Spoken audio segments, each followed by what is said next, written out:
What's going on, guys? Got another re-uploaded Pokemon battle for you today. Continuing the RU series, so let's get on into it. He's got Sigilyph. I knew that if I U-turned, whatever he switched into, I'd have something to go to, so I felt that was a safe play, and the only thing it wouldn't be safe about is if Sigilyph was Scarfed, and no one runs Scarfed Sigilyph, so I go into Durant because I figured that Psyshock was coming, considering that Aromatisse was such an obvious switch, so I resist the hit, take it quite well, and now I can go for a Shadow Claw because I'm going to be faster, and he goes to Jellicent. At first I was like, yes, and then he's like, wow, it took like nothing from that, it's crazy. So that really sucks. It tells me that it's physically defensive, or at least it's got a lot more physical investment, so Corvik's is probably a good switch. I don't care about burn in whichever way he wants to get it. And so he ends up missing anyway, which doesn't really impact too much. I'm just going to go straight for a Dark Pulse, no sense in over-predicting, because if I did anything else on this Corvik's, then Jellicent would just completely wall me, and that would be a waste because I'm spexed. So I knew that he was going to knock off with Scrafty. I just go to my Scrafty counter, which is Aromatisse, who does a great job of it, by the way. Resists both stabs and can kill him in one shot, which is pretty awesome. I mean, obviously Poison Jab is a thing, but they rarely pack that. So he's got Camerupt as I go for another Moonblast, because, well, as I go for another one, I go for a Moonblast. And I don't really know what it wants to do because I've seen so many different moves on this thing. I really don't know what to bloody expect anymore. But I'm just going to go for a Moonblast just because he didn't hit me. So, you know, I wanted my wish and there was no sense in protecting to get back 17%. So went for that. He Toxics me, which is like, is this a defensive set? Is that what we're doing here? So I Aromatherapy it off because I don't want it on there. I don't have lefties anymore, so it's going to rack up damage pretty quick. And I need to use his Flamethrower, and that does a ton of damage. My god, that does a lot. So I can't stay in because I kind of need Aromatisse with Scrafty, so I have to go to basically something that resists it, because I'm screwed if I go to anything else. If Aromatisse took that much, then everything else is going to get wrecked. So Flygon takes about half, which again is like, what? That's resisted hit, and Flygon's not exactly frail, so I U-turn out because I figured he wouldn't want to stay in on an EQ, and he goes into Jellicent. So I figured this is great because this is a good time for me to bring in Aromatisse, try and get a wish in the air, and see if I can heal myself up. I didn't think he'd be able to kill me. I was right in assuming that, and I can just go for a Protect and get back all, well, not all my health, get back to a decent amount of HP. Not really sure what he wants to do. He just wants to Will-O-Wisp, apparently, because, I don't know, maybe I was passing a wish to Flygon. I know you just can't predict it, so he's still in, so I'm going to go for another wish, because I figured that he switched somewhere that resists Moonblast, and hence it wouldn't be very worthwhile going for it. Figures I probably should have, because Durant would still get wrecked by it, because his special defense is crap. So I go to Cofagrigus because I don't know what this thing wants to do. And I figured it's more likely that they carry Superpower because Steelix is a lot more common than Cofagrigus, at least as a physical wall. So I figured that if he's got Superpower, I'm going to want to go to Cofagrigus, get the Wish in the air, or get the Wish from the air, I should say, or whatever, you know. And just go from there because he loses his Hustle ability to Mummy as well.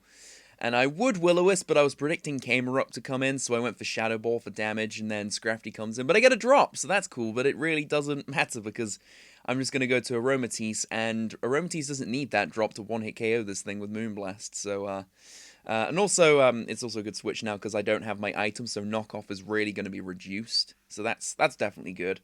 I'm going to go for another Wish because I'm pretty sure he's not going to be able to do anything to me, and I'm pretty sure he's going to switch because I'm going to wreck him if he doesn't. And so I go to Steelix, and he goes for a Hone Claws. I'm like, oh. And this really sucks, because now I'm thinking, what if he's got Superpower? I don't think I can take it. If he's got Hustle, +1 Life Orb, and Superpower, I don't think I can take it. So I just elect for damage, and that really stinks. If it hadn't have Hone Claws and it had just gone for a hit, I would have absolutely gone for Stealth Rock on this turn, because I need it up. Or at least, you know, it'd be very useful. And hence, I have to take a hit from Sigilyph. And that really sucks. I mean, the burn looks like it doesn't really matter, but if I didn't get burned, I would have switched here. But because I'm burned and low down like that, it's going to take a lot of work to get Steelix healed, and it's just not that useful. I mean, it beats Tyrantrum, but it doesn't really, because, I mean, I have three other things that can easily beat it as well. Maybe not Corvik's, but Flygon and Durant definitely, so I have to let Steelix go. I roar him out. I don't quite know why. I just thought if he wants to switch, let's get some rock damage on something. I don't know. I don't know why he went for Energy Ball as well. Maybe predicting Corvik's, but anyway. He goes to he goes to Scrafty, so I have to switch to Aromatisse again. Oh wait, no, hang on, no, it was I roared him into that, and then I go to Aromatisse. Never mind. And so now Durant's in. I don't really see any point in salvaging Aromatisse. It's just going to be too weak, especially after having to come in on rocks again on Scrafty. I don't think it's going to wall it at that point, so I let it go. Durant gets a huge hit on it anyway, so it's fine. Oh wait, no, never mind. That's scratch there. It gets more life orb recoil, but I went for burn, predicting Scrafty because I was pretty sure he'd go into it. Considering my Scrafty counter's gone, I went deep crap because Shedskin goes off instantly, and that really sucks because I mean, I didn't know what to expect from it. I expected him to knock off straight away because he did it last time. So I pain split and it doesn't go for a hit. It just starts setting up in my face. I'm like, shit, no, this is not going well. So he's going to keep setting up. I don't actually know what I did at this point. I think I Shadow Ball just because I did. I mean, granted, he gets a drop, but again, I don't think it was too big of a deal because I'm going to bring in Clawvitzer at some point, and I don't think Clawvitzer needs a drop to kill it. Maybe it does, I'm not sure. But I, unfortunately, have to rely on Will-O-Wisp to get something off. I actually don't know why I Shadow Ball. That was a really stupid move. I should have just done this anyway. And I have to go for Will-O-Wisp. This is my only shot at this point, but I have to hope that Shedskin holds it for 2 turns, which, granted, it's a 33% chance, 30% chance to activate, so considering it's already activated on 1 turn of a status being there, I should probably be okay, and I do, which is good. It means the percentages are balancing themselves out. And so, from here, I don't know why I Water Pulse, so looking back, Aura Sphering would have absolutely been a better play, because it would have actually killed it. However, the interesting thing to point out is that he knocks me off, and my specs get taken off me. And so this is actually going to be huge in a second because it means I can switch moves. So even though he tries to salvage Drafty for death fodder or something, I don't know, he goes to Jellicent predicting an Aura Sphere or a Water Pulse or whatever, anything. Not a Dark Pulse is the point. So I go for that. But because my specs are gone, I don't have to switch. I can just stay in. I know I can take a hit because I'm bulky. And I just go for Dark Pulse. And because of how little Durant did with Shadow Claw to this thing, I'm pretty confident that crit did not matter because Clawvitz is crazy and he obviously wasn't very specially invested. So Sigilyph comes in and it just goes for Heat Wave because it doesn't want Durant to come in on the predicted Energy Ball. So I just let Clawvitz die. There's no real need to keep it around. I mean, I suppose maybe for Camerupt, but I didn't have anywhere better to switch. So I'm just going to go into Durant because it's faster and can kill it with Shadow Claw. And even though he's got 5 guys left, I felt really in a hole, but then I look at how much HP his guys have left. Scrafty's basically dead. Durant's half dead. This thing was half dead after rocks, which allowed me to 2-hit KO it. I can beat Sigilyph with this thing, so it's actually not looking as bad as it seems. But I still have to play it correctly. So Durant comes in. I know from experience Shadow Claw won't be enough from there, and I have to win the speed tie in the first place anyway. So I realize I need Durant, so I switch out, go to Cofagrigus, and he rock slides. So his third move didn't threaten any of my 2 physical walls. So that's a huge sigh of relief, kinda. I mean, I really wish it was superpower because he wouldn't have as many moves to hit me with. But I just go for Shadow Ball because I want to kill that Durant because it's basically the biggest threat right now, if I'm perfectly honest. So Tyrantrum comes in. That was a good use of his death fodder with Scrafty.